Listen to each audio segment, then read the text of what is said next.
Islam itu agama yang pro ilmu, jadi cocok tidak cocok. Kalau itu satu potensi dibicarakan, sehingga setiap khitab kepada Nabi itu terusannya ada kata fa'in tawallau. Muhammad, kamu harus menerangkan Islam itu begini-begini. Tapi kalau mereka menolak ajaran kamu, jadi potensi nerima ya dibicarakan, potensi menolak ya dibicarakan. Nah, makanya ini saya beri supaya barokah ya, dapat barokahnya ulama dulu saya baca ya. Faidatun qala Ibnul Qayyim. Ibnul Qayyim itu muridnya Ibnu Taimiyah. Ta'ammal khitabal Qur'an tajid malikan lahu al-mulku kulluh wa lahu alhamdu kulluh. Azimmatul umuri kulliha biyadi wa masdaruha minhu wa mawriduha ilaihi. Mustawiyan alal arsy la takhfa alaihi khafiyah. Min aqtari mamlakatihi aliman bima fi nufusi abidihi. Muttali'an ala asrarihim wa ala niyatihim munfaridun bitadbiril malakah yasma'u wa yara wa yu'ti wa yamna wa yuthibu wa yu'aqib wa yukrim. Jadi begini maksudnya, khitab itu otoritas dari minal a'la ilal adna, dari yang lebih kuat ke yang lebih bawah, itu namanya khitab. Kemudian harusnya kita semua sebagai manusia itu sebenarnya orang yang tidak sah memberi khitab, memberi perintah. Karena kita sendiri tidak berstatus khalik, pencipta. Jadi misalnya gini, saya janji sama sampean besok datang ke saya, kamu tak kasih uang. Besok saja saya tidak mesti hidup. Jadi janji itu sudah salah, besok saja saya tidak mesti hidup. Kalaupun hidup saja uang saya terbakar atau dicuri orang. Maka di sini dibutuhkan otoritasi khitab, harus diberikan zat yang punya otoritas penuh, yaitu zat yang nggak akan mati, yang nggak akan lumpuh, yang nggak akan mengalami satu gangguan sosial. Sebab itu dalam pandangan ulama tafsir itu punya akibat, saya ulang lagi, punya akibat bahwa hanya Allah yang berhak memberi khitab. Sehingga saking kerennya Allah itu bisa khitabun lil ma'dum. Ini di sini nanti ada contohnya. Sesuatu yang nggak ada kemudian Allah bilang kun menjadi ada. Sehingga Allah itu nggak bisa dibantah, nggak bisa ditentang, karena bisa apa saja. Karena asbabul qudrah adalah al-khalqu. Kalau dalam ilmu tafsir, kalau sampean dalam ilmu manusia kan gini, sebabnya melihat itu mata. Kalau dalam ilmu tafsir enggak, yang bisa menjadikan Anda melihat itu menciptakan. Saya ulang lagi ya, jadi kalau dalam ilmu tafsir, asbabur ru'yah itu al-khalqu, bukan al-basar. Kalau kamu melihat karena mata, berarti setelah jauh tidak bisa melihat, atau setelah tertutupi tidak bisa melihat. Tapi kalau kamu mengetahuinya karena menciptakan, maka kapan saja bisa melihat. Misalnya gini, saya punya emas 1 gram, kecil sekali 1 gram, saya tanam di dalam Monas, kedalamannya 1 meter. Mbok saya sudah di Jogja, saya tetap tahu bahwa di Monas kedalaman 1 meter ada emas 1 gram. Kenapa? Karena saya yang menciptakan, yang mengatur itu semua. Sehingga setelah saya di Jogja, setelah saya di mana-mana tahu bahwa di Monas itu ada emas 1 gram dalam kedalaman 1 meter. Sehingga Allah ketika mengatakan saya ini zat yang super tahu, itu kata Allah gimana? Ala ya'lamu man khalaqa. Ala ya'lamu ana ta ora ngerti sapa man wong zat khalaqa kang gawe sapa man. Masa orang yang menciptakan kemudian tidak tahu? Jadi awal tahu itu karena menciptakan. Tapi kita ini sudah lama jadi bodoh karena kita tahunya pakai mata. Sehingga kita mengatakan bagaimana orang buta bisa tahu wong dia buta. Kalau dia yang menciptakan tetap tahu. Tadi misalnya orang buta di kamar mandinya masang paku atau masang apa, dia tahu kalau di kamar mandi saya ada paku. Kenapa kok tahu? Karena yang masang saya. Nah, ini penting saya utarakan supaya nanti itu gampang analisis ayat-ayat berikutnya. Otoritas itu, otoritas khitab itu harus diciptakan dulu. Nah, baru setelah punya otoritas, saya ulang lagi, baru punya hak khitab. Nah sekarang enggak, para raja, para presiden, para dosen, para kiai itu sering melancarkan khitab, sementara dia enggak menguasai apa yang akan terjadi.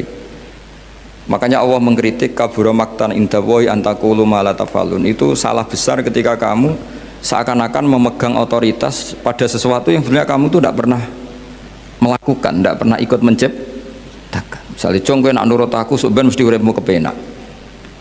Otoritas itu dari siapa coba? Urip kepenak ya di luar wilayah kita, kehidupan besok juga di luar wilayah kita. Sampai kita kalau mau ke kuburan itu panduannya Nabi gimana kalau berdoa? Apa? Assalamualaikum daro qaumim mukminin wa inna insyaallahu bikum lahikun. Salam untuk kalian semua dan kita insya Allah suatu saat akan bertemu, insya Allah. Padahal mati itu adalah satu keharusan.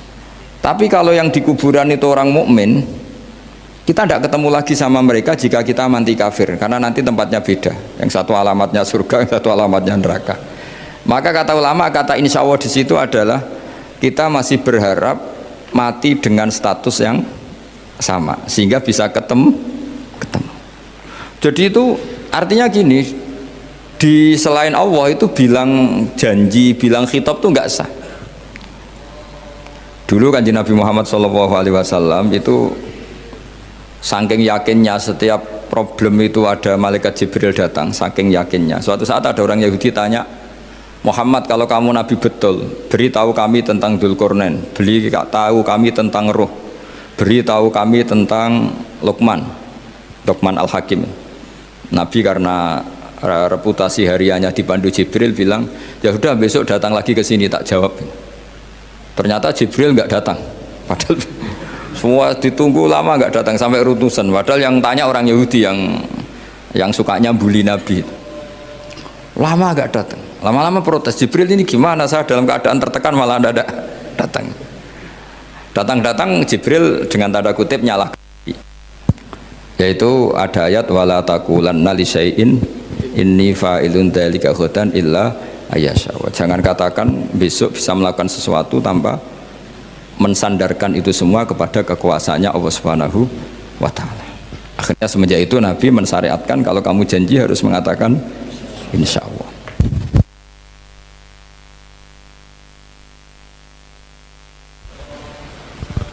Ya, kenapa ini saya katakan penting? Karena nanti khitab di Quran itu supaya proporsional ya. Sekarang banyak orang memahami Quran tapi nggak mau mempelajari ilmunya apa? Quran. Termasuk ilmunya Quran tadi ya, ada 3 ingat ya. Khitabun lin nabi itu bisa saja khitabun li ummati. Yaitu dalam kasus-kasus yang Nabi tidak ngalami kasus itu tapi yang ngalami umatnya. Nah, kenapa khitabnya tetap kepada Nabi? Karena yang bisa komunikasi dengan Allah itu hanya Nabi. Makanya bisa dilihat di ya ayyuhan nabiyyu itu mufrad mudzakkar. Nabi Muhammad itu satu orang yang berstatus lelaki. Kemudian idza talaqtum itu kalian semua. Harusnya kan kamu, karena dari satu orang ke satu orang. Tapi ini enggak. Wahai Nabi, jika kalian umatmu gitu. Jadi karena yang alami tolak itu umatnya. Terus kedua khitabun lin nabi, dan yang dimaksud itu memang Nabi, kayak sholat tahajud. Sholat tahajud itu sholat yang memang untuk Nabi, karena tahajud yang menjadikan punya hak syafaat itu hanya Nabi. Sehingga ketika ulama, Nabi itu wajib tahajud, tapi kalau umatnya hanya sunat tahajud. Jadi Nabi itu termasuk ya kelebihannya sekaligus bebannya wajib apa? Tahajud. Tapi bagi umatnya sunat. Kenapa? Karena Nabi ingin sekali punya hak syafaat. Kemudian sama Allah diberi instruksi, diberi syarat wa minal laili fatahajjat bihi nafilatallak asa ayyab'atsaka rabbuka maqama mahmuda. Muhammad, kalau malam kamu harus tahajud supaya kamu nanti diberi hak syafaat. Itu kalau umatnya tahajud nggak boleh sampai diteruskan ayat-ayat sa'ayat asuka, karena kamu tidak punya hak syafaat. Disyafaati saja tidak mesti. tapi Nabi harus tahajud supaya punya hak apa? Dan perlu dicatat syafaat itu hadisnya sahih semua, di Bukhari ada, di Muslim ada. Cuma orang berlebihan cara menolak syafaat atau mengimani syafaat. Ada yang berlebihan ngimani sampai tidak pernah ngamal baik, mentang-mentang nanti dapat syafaatnya Kanjeng Nabi. Ada yang nggak percaya syafaat. Itu ya kebablasan juga, padahal itu ada di hadis sahih semua cerita syafaat. Itu khitabun Nabi, dan yang dimaksud memang Nabi. Sehingga umatnya tidak wajib tahajud, tapi Nabi wajib tahajud. Terus ketiga, khitabun Nabi sekaligus khitabun ummati. Itu yang dimaksud di hadis Arba'in Nawawiyah, wa inna wa ta'ala amaral mursalin bima amaral bil mu'minin, atau dibalik amaral mu'minin bima amaral bil mursalin, dibolak-balik sama. Yaitu para nabi ya dikhitabi memakan sesuatu yang thayyibat, para orang mukmin juga kena khitab memakan sesuatu yang apa? Thayyibat. Ini sama. Jadi ya ini ada tiga berarti ya, khitabun lin nabi, tapi yang dimaksud umatnya, khitabun lin nabi yang dimaksud adalah nabi saja. Terus ketiga, khitabun lin nabi yang dimaksud plus umatnya. Nah, kajian seperti ini penting. Karena kesalahan Khawarij itu satu kelompok ekstrim yang tidak mengikuti Sayyidina Ali, juga gak mengikuti Sayyidina Muawiyah, tidak mengikuti Ali, juga gak mengikuti Muawiyah, disebut Khawarij. Khawarij itu jamaknya Kharijah, dia keluar dari pikiran ala Sayyidina Ali, juga keluar pikiran dari Muawiyah. Di sini disebut dia khurut dari kata Khawarij, serba keluar, dia tidak mengikuti sana, tidak mengikuti sini, akhirnya disebut Khawarij. Nah, Khawarij itu orang yang berpikir sesuai kritik yang dilakukan Quran, tapi mereka lupa bahwa yang punya otoritas kritik itu Allah. Karena yang kalau boleh sama-sama terganggu, kerajaannya itu hanya Allah. Gini saya beri contoh ya, yang punya hak ketika sepeda motor saya kamu pakai, yang punya hak menentukan itu gasap apa pinjam itu saya apa orang lain? Saya. Ketika yang pakai gak pamit itu teman akrab saya atau anak saya atau orang yang saya ridhoi, itu namanya gasap apa pinjem gak pamit? Ya udah, ini harus jelas. Tadi pagi saya ngaji direktorat, saya bilang di fikih itu ada istilah ulima ridhohu, sesuatu tidak pamit formal tapi sudah diketahui ridhonya. Makanya di fikih ada bab namanya mu'atoh, tadi pagi saya terangkan ya. Di perdebatan fikih itu ada bab namanya apa? Mu'atoh. Mu'atoh dari kata ato yu'ati, mu'atotan, saling transaksi yang non verbal tapi maklum. Ya seperti kalau kamu marung itu contohnya, kalau kamu marung di kantin terus makan gedang goreng, itu nyuri apa beli? Coba jawab saja. Kalau dikatakan beli kamu belum bayar, kalau dikatakan nyuri terang-terangan. Coba kalau mbak-mbak milih mana, itu nyuri apa beli? Kalau beli belum bayar, kalau nyuri kok terang-terangan ya. Nggak nyuri apa beli?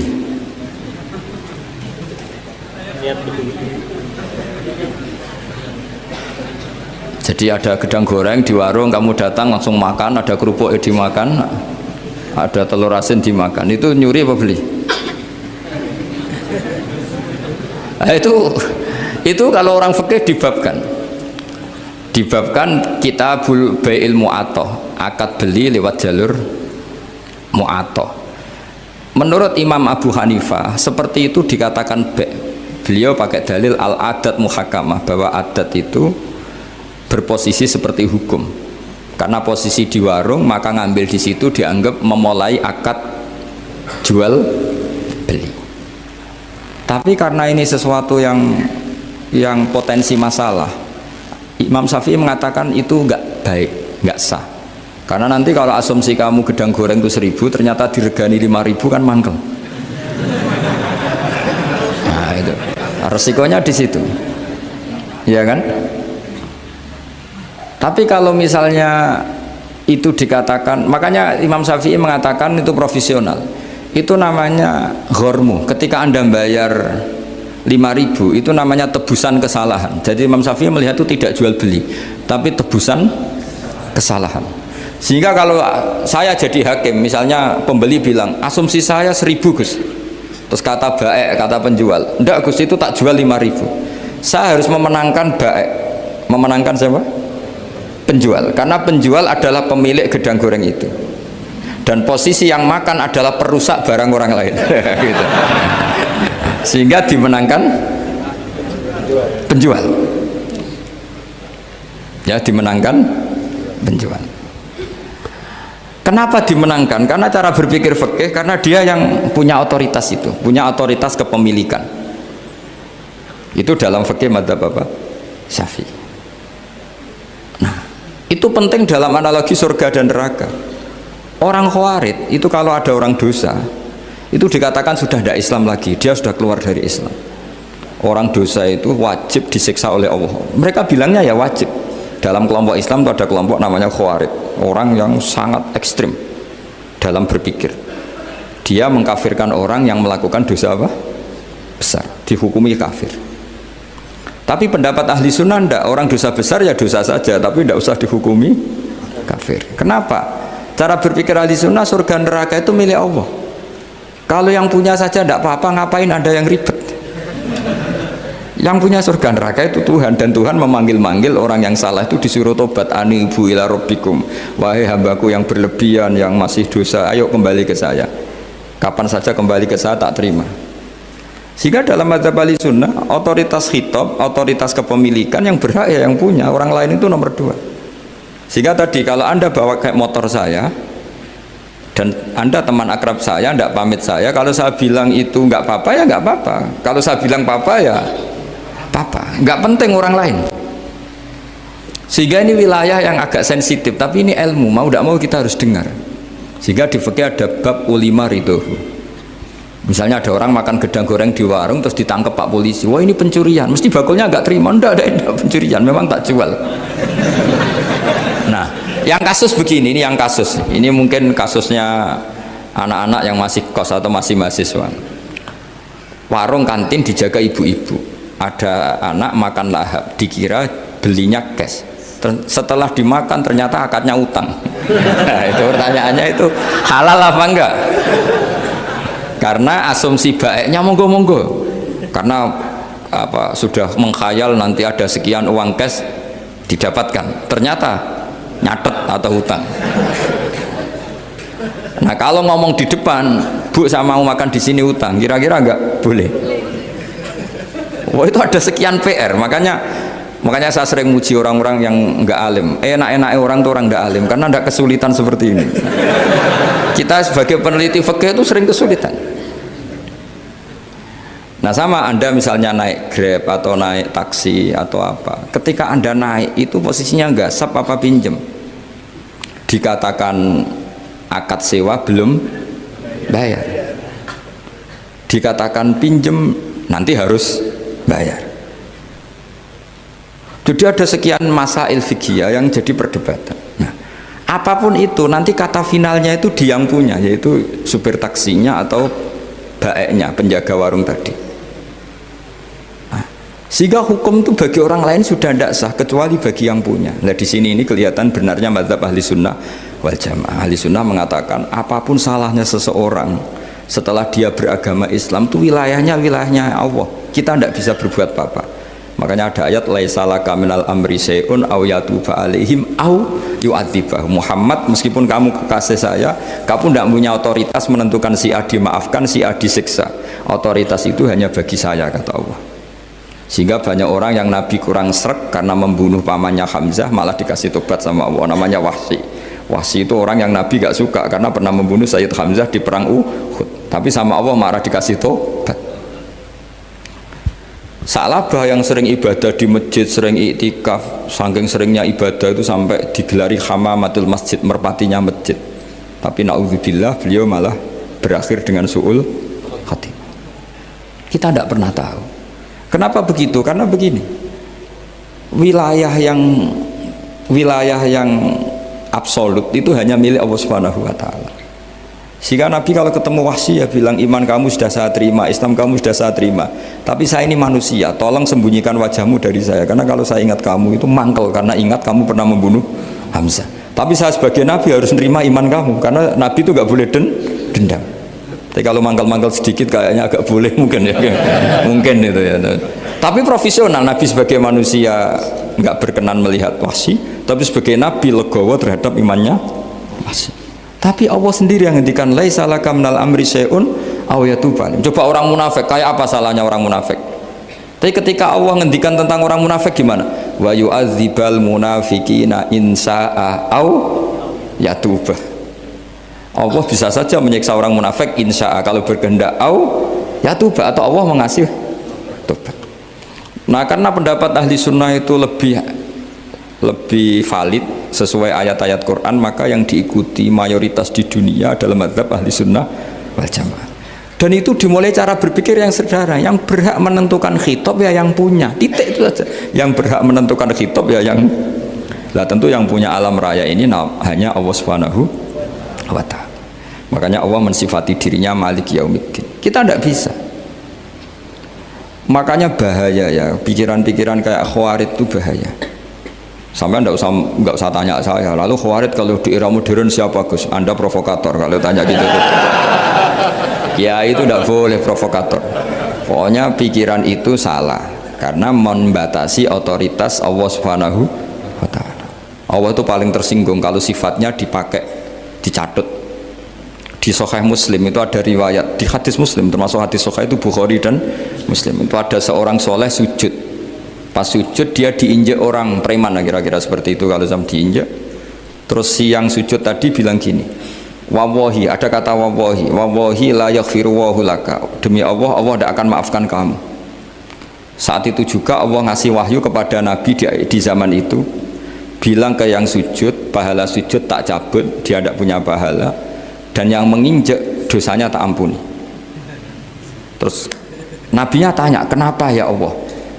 Saya tersinggung, kata Allah, hanya disetatuskan nggak bisa memaafkan. Padahal wa anal ghafir wa anal akhid bidzunub, saya adalah zat yang bisa maafkan, bisa nyiksa. Kenapa status saya tinggal satu? Allah kan bisa kan, walillahi mulkus samawati wal ardh yaghfiru liman yasha wa yu'adzibu man yasha. Tapi si yang sujud tadi menstatuskan Allah hanya satu, yaitu yu'adzib, menyik.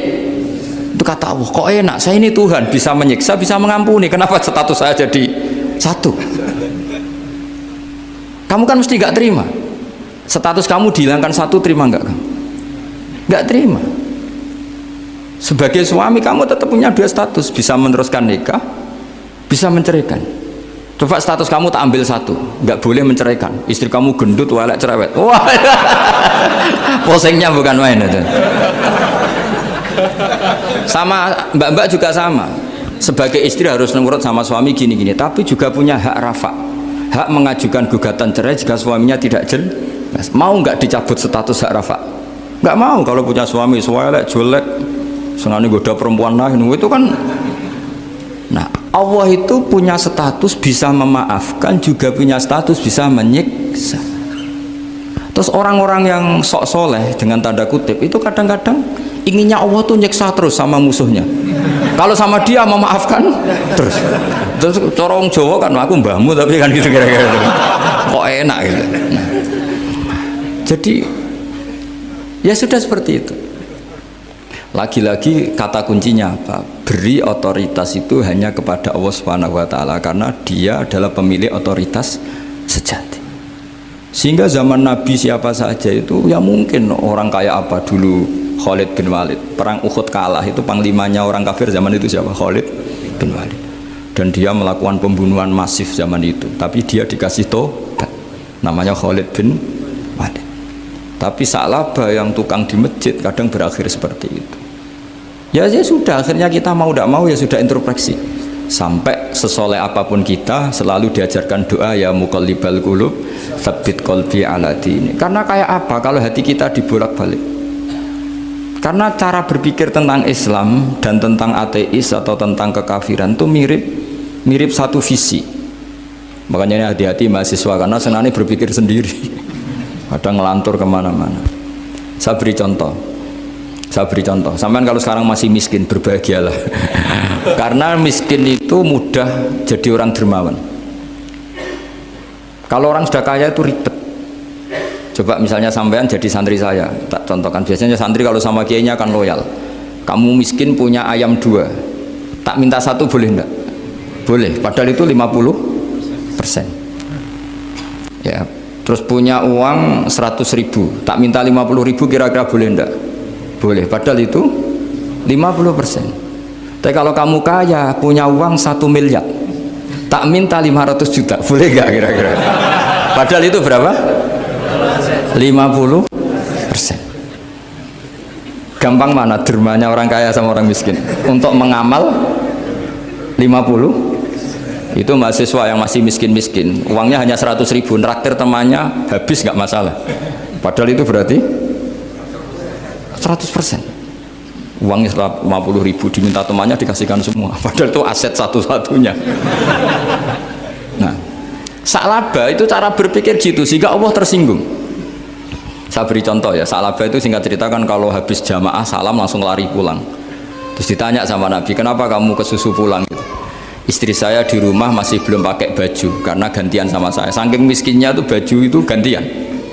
Sama nggak usah bayangkan, lalu di rumah telanjang kayak apa, berarti kamu porno. Kamu porno berarti, tidak boleh. Pokoknya ceritanya seperti itu, tidak usah lari, gantian pakai itu. Singkat cerita, ya Rasulullah, buat saya ini didoakan kaya. Sampai 3 kali Nabi bilang, bisa saja miskin itu lebih baik bagi kamu. Lama-lama sampai memaksa Nabi, akhirnya Nabi berdoa. Terus beliau kaya. Dan Sa'labah agak salah, dia nggak minta paket kaya barokah, tapi mintanya kaya saja, diturutin kaya. Pertama punya kambing di pegunungan ya, kalau di Arab itu kan kambing diletakkan di Jabalen, Mabinal Jabalen, di antara 2 lembah itu 40 sampai 80 sampai 4.000. Singkat cerita ketika 40 Nabi sudah memerintahkan sahabat diminta zakat. Berarti kalau 40 itu 1, kalau 80 kira-kira 2. Ya sudah gitu. Sebetulnya ketika 40 kalong 1 terkurangi 1 zakat itu kan ringan karena masih 39. Ya kayak tadi kamu punya uang 1 juta, jangan 1 juta, 500.000 sudah agak berat kamu. Tidak, gini saja, tak beri contoh betapa mudahnya dermawan bagi orang miskin. 1 juta itu kan zakatnya berapa? 25.000 ya. Rubul usyur kalau dalam bahasa Arab itu berapa? Kalau bahasa kampus kan berapa? 2%, 2,5 ya, 2,5. Itu bahasa keliru sebetulnya. Sama ikut saya saja. Saya itu berkali-kali saya pernah nggarap matematika, cepet-cepetan biar pakar matematika itu mesti cepet saya. Karena saya ini agak bedui. Orang bedui itu cara berpikir itu lebih gampang. Jadi kalau orang Arab, tak ajarin matematika Arab ya, itu nggak ada porogapit. Jadi begini cara berpikir orang Arab itu berpikir bertahap. Ya kalau 2,5 itu kalau orang Arab bilang rubul usyur apa? Rubul usyur, 1/4 dari 1/10. Jadi kalau orang Arab berpikir bertahap. Jadi misalnya 1 juta, 1/10-nya berapa? 100.000. Terus 1/4-nya berapa? 25.000. Jadi disebut rubul usyur, 1/4 dari 1/10. Jadi 1 miliar, cari 1/10-nya dulu, 100 juta. Terus 1/4-nya, sehingga nggak usah porogapit ruwet. Jadi orang Arab kalau bilang 1/10 sama 1/20 itu tidak bisa, karena nanti tidak ada porogapit. Orang Arab bilang al usyur atau nisful usyur. Misalnya zakatnya apa itu zuru, berarti 100, 1/10-nya berapa? 10. Terus orang Arab kalau misalnya pertanian kamu biayai zakatnya 1/20, orang Arab bilang bukan 1/20, nisful usyur. Berarti berapa? 100, usurnya 10, separuhnya 1/10, berarti 5. Lah 5 ini bahasa kamu apa? 1/20. Ya, bahasa orang kampus 5 kan 1/20. Kalau 10 1/10. Kalau orang Arab bilang apa? Usyur atau nisful, kan gampang gitu. Ya saya ulang lagi ya, berarti kalau 1/10-nya 1 juta, usurnya berapa? 100, nisful usur 50. Ya, gampang mana matematika Arab sama matematika ini sama? Daripada sama gak porogaf betul pusing saya lihat itu. Ya sudah gitu aja, pokoknya diusurkan semua. Orang Arab kalau bilang tuh diusurkan semua, berarti 1 juta. Misalnya zakat mal kan 2,5, berarti 1 juta usur dulu, berarti 100.000. Lah zakatnya itu rubul usur, 1/4 dari 1/10. Ya di 1/10 dulu, berarti 100. Habis itu rubul usur, 1/4 dari 1/10, berarti ya, jadi gampang saja, 1 juta tulis saja langsung 100.000 usur, terus 1/4-nya 25. Gampang mana? gampang lagi pakai kalkulator. Nah sekarang begini, kira-kira kalau kamu punya uang 1 juta diminta zakat 25.000 enteng nggak? Enteng. Biasa kan kita punya uang 1 juta naktir teman sampai habis 100.000 200 enteng. Tapi kalau sudah 10 juta 10 juta berarti rubul usurnya berapa? 250. Kalau 1 miliar 25 juta. Wah itu sudah pikiran kamu kan bikin toko baru, bikin konter baru. Nah kalau 100 miliar berapa? 200. Nah sak labah ini ketika dimintai zakat ketika 40 enggak, masih kambing 40 enggak mau, 80 enggak mau, sampai hampir 4.000. Kalau 4.000 misalnya digawe rata-rata 51 aja, digawe bulat ya. Berapa sebenarnya? Per 1.000 kan 20 ya kan? Per 1.000 kambing kalau dipakai 50 saja per 1.000 kambing berapa? 20 kan? 20 kalau 4.000 80. Kira-kira itu misalnya dipakai 50, apalagi itu 40 lebih banyak lagi. Akhirnya ngomentari sahabat yang disuruh Nabi ngambil zakat, wah ini tidak zakat, pemerasan, karena jumlahnya sudah signifikan. Maka kalau kamu ingin dermawan sekarang itu bisa dermawan 50%. Itu punya 2 ayam kurus lagi. Diminta masjid untuk syukuran, mas bawa aja. Punya kambing kurus 2. Kata kamu hanya itu, ada panitia masjid minta sumbangan, kasih aja 1, sudah ngamal 50%. Tapi kalau punya sapi limusin 2 yang per 1 harganya 70 juta, kalau diminta 1 kan nilainya tetap 50%. Gampang mana orang miskin sama orang kaya ngamal? Orang miskin. Terus kedua hebatnya orang miskin itu kalau ngamal itu dramatis. Betul itu. Jadi makanya kenapa Nabi suka orang miskin. Loh, saya pernah ditanya, saya ini punya teman yang kaya raya, dia biasa ngamal 1 miliar 2 miliar. Dia nggak terima sama fatwa saya, Gus kenapa Anda masih muji orang miskin? Ngamalnya tuh banyak saya sekali ngamal bisa 1 miliar, setengah miliar. Tapi kata saya, ngamal kamu itu tidak dramatis, nggak seru kata saya. Terus dia tanya, kok bisa Gus? Dia orang kaya, paling ngamal 1 miliar untuk bangun masjid, 1 miliar, setengah miliar bangun pondok, setengah miliar. Tapi kalau orang miskin, misalnya tukang beca, orang miskin kan pasti kawannya orang miskin. Kan nggak mungkin orang miskin utang Abu Rizal Bakri, utang Yusuf Kala, kan nggak mungkin. Kenal saja ndak. Orang miskin kan utangnya sesama orang miskin. Itu pasti itu kan hukum sosial itu. Nah ternyata itu apa? Hari itu anaknya ndak makan, hari itu istrinya mau kelahiran. Utang sesama miskin, diutangi 50.000. Tapi uang ini dramatis, kalau hari itu nggak makan mati. Artinya apa? Ada orang amal 1 miliar untuk bangunan, kadang aksesoris, yang satu ngutangi 50.000 tapi taruhannya nyawa. Nah sekarang menyelamatkan nyawa sama bangunan keren mana? Maka berbahagialah orang miskin, karena komunitas mereka ini utang piutang urusan apa? Nyawa. Jadi ini lebih dramatis ya, lebih dramatis, lebih keren. Loh, makanya utang piutang orang miskin itu paling diabadikan Quran karena lebih keren, lebih keren. Karena nyawa apa? Loh saya ini kan termasuk kecil sudah kiai agak keren, sudah kiai agak mapan. Itu kalau orang-orang kaya nawarin saya paling Gus nggak ganti mobil, nggak ganti aksesoris mobil itu nggak keren. Al-Nadikan tetap ngamal pun nggak keren. Tapi kalau orang miskin, saya sering kan dengar cerita mereka orang itu ngeri. Kayak cerita yang diabadikan Quran itu, wa yu'thiruna ala anfusihim walau kana bihim khassasah. Itu Nabi ngumumkan saya punya tamu tapi hari ini saya tidak bisa hormat tamu. Ada sahabat yang usul, saya ya Rasulullah, perlu dicatat dulu di Arab tuh nggak ada warung, nggak ada GoFood, nggak bisa kamu pesen online terus, wah nih nanti delivery gitu nggak bisa. Nah terus akhirnya datang ke rumahnya, datang istri saya ada makanan, ada hanya untuk jatahnya bayi. Terus ya sudah, bayinya kamu tidurkan supaya jatah itu dimakan tamunya Rasulullah. Tapi kan jatahnya orang satu, tamunya kan malu kalau nggak ada yang nemanin. Terus ya sudah, lampunya dimatiin, pura-pura kamu nemanin.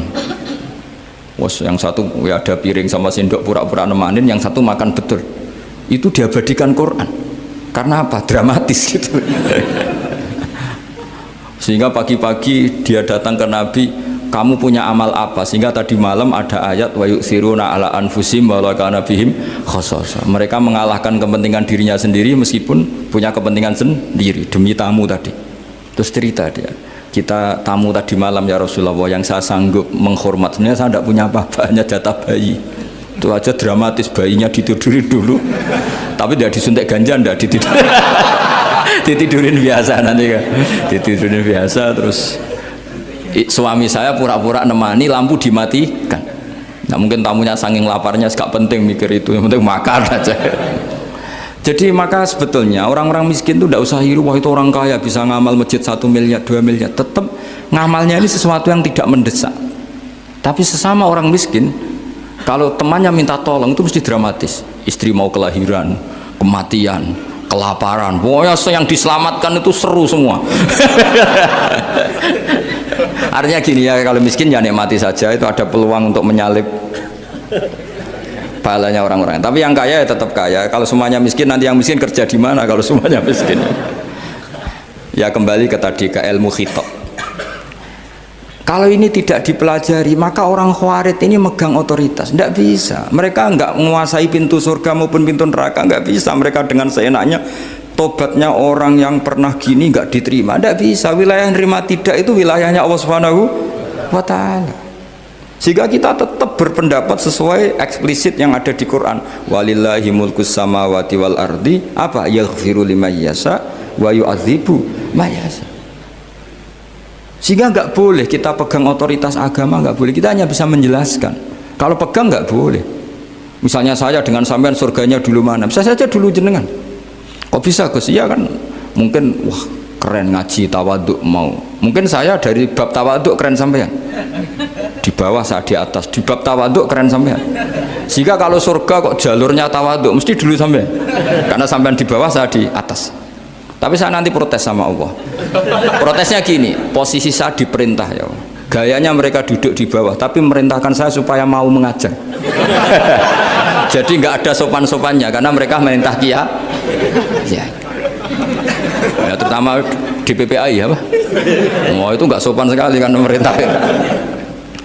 Sehingga kalau yang dipandang, makanya masyhur itu kan, ada wali itu yang satu jadi wali karena sholat di shaf awal, keren kan, shaf awal fadilahnya utamanya kan luar biasa. Yang satu kalau sholat tuh di belakang terus, tapi juga jadi wali. Yang depan agak protes, ya Allah kenapa ini jadi wali padahal sholatnya di belakang. Jawabannya lucu yang di belakang. Kenapa? Saya itu malu, saya ini masih banyak dosa, banyak salah, kok di depan kok kayak suci sendiri aja. Jadi kalau kamu sowan sama raja atau sama kiai, yang paling depan itu kan yang kepedean, dia milih yang belakang jadi sopan aja, nggak terlalu deket gitu. Orang itu tidak pernah tahu, kadang-kadang Allah itu kita tidak pernah tahu. Andai kan boleh dibahasakan, kita tidak pernah tahu cara berpikir Tuhan. Jadi Allah itu zat yang mau, ya itu tadi otoritasnya penuh. Makanya saya pernah cerita di mana-mana, di kitab-kitab yang saya baca itu ada 2 orang yang ahli neraka, sudah di neraka. Ini sekaligus ijazah, saya ulang lagi sekaligus ijazah, bisa dipraktekkan nanti itu. Setelah itu 2 orang ini dipanggil ke surga sama Allah. Allah itu tanyanya ya aneh, enak di neraka? Ya udah enak di neraka. Ya gak enak di neraka, kok ditanya enak enggak ya gak enak. Ya sudah kembali lagi ke neraka, lari kencang-kencang, lari menuju neraka. Lari sama Allah, dipanggil lagi, loh kenapa kamu semangat? Ya Allah, saya ini kapok, saya ini trauma. Dulu ketika engkau perintah, saya ini lelet sekali, disuruh sholat lelet, disuruh zakat lelet. Maka ini dengan perintah saya semangat supaya nggak ngulang kesalahan yang sama.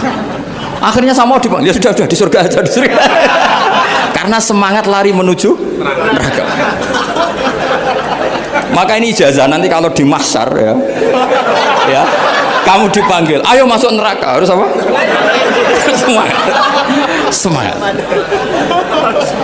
harus semangat. Oke Gusti, semangat. Lah repotnya kalau nggak dipanggil lagi. Akhirnya barokahnya semangat itu dia di surga. Kita tidak pernah tahu cara berpikir Tuhan, nanti kan boleh dibahasakan seperti itu. Yang satu, ayo kembali lagi ke neraka, tolah itu, jalan noleh lagi, sampai itu gak semangat noleh lagi. Terus ditanya sama, kenapa kamu tolah gitu? Saya tidak pernah ngira ya Allah, ketika engkau panggil di surga, kemudian engkau kembalikan lagi ke neraka. Ya sudah, kamu di surga saja. Barokahnya husnudzon.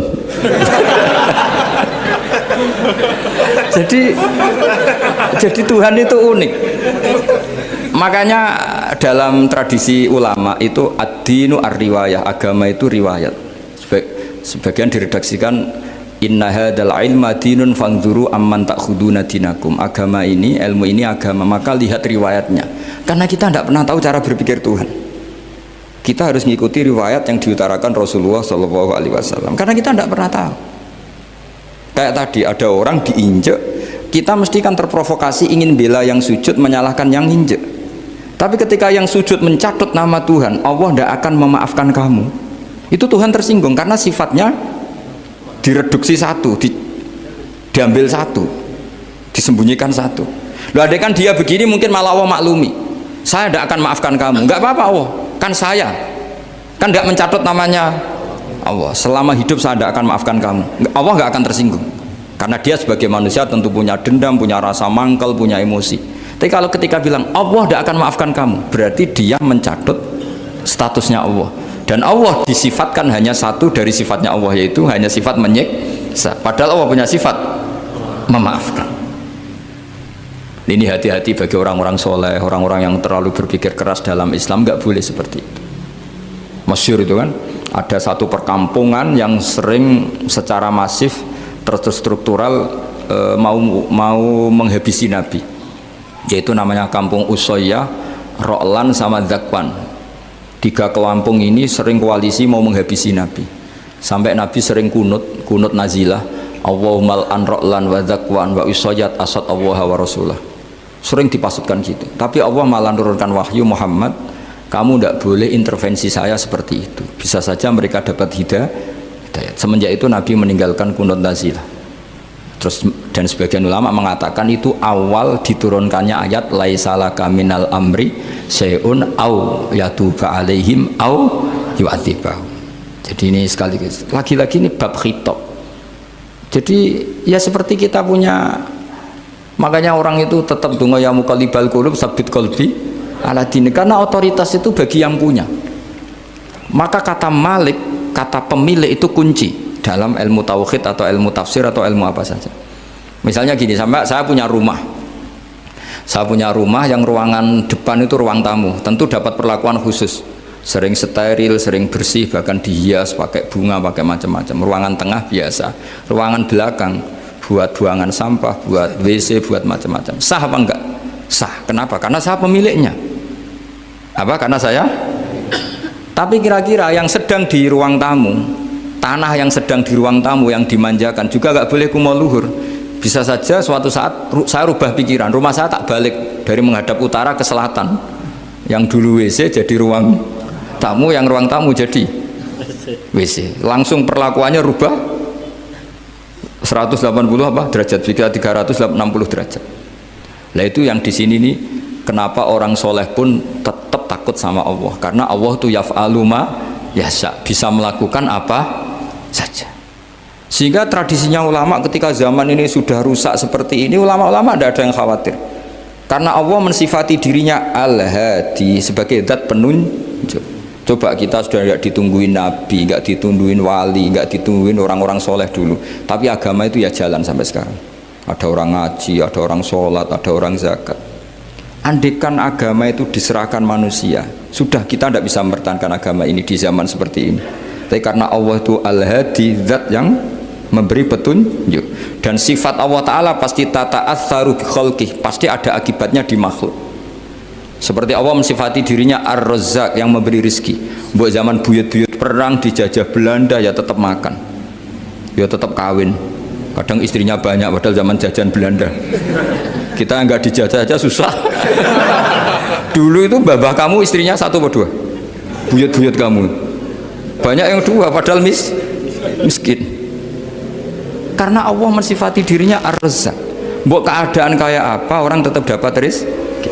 Begitu juga Allah mensifati dirinya Al-Hadi. Mbok keadaan dunia rusak kayak apa tetap ada yang dapat hidayah. Jadi kamu tidak usah khawatir terhadap agama ini karena Allah mensifati dirinya apa? Al-Hadi, zat yang memberi petunjuk. Kayak apa Amerika, kayak apa Korea. Saya itu pernah di Korea, katanya negara ateis. Di sana TKI yang nyari uang, ternyata di sana itu bikin masjid. Coba kalau Allah menghendaki, di Korea ada masjid.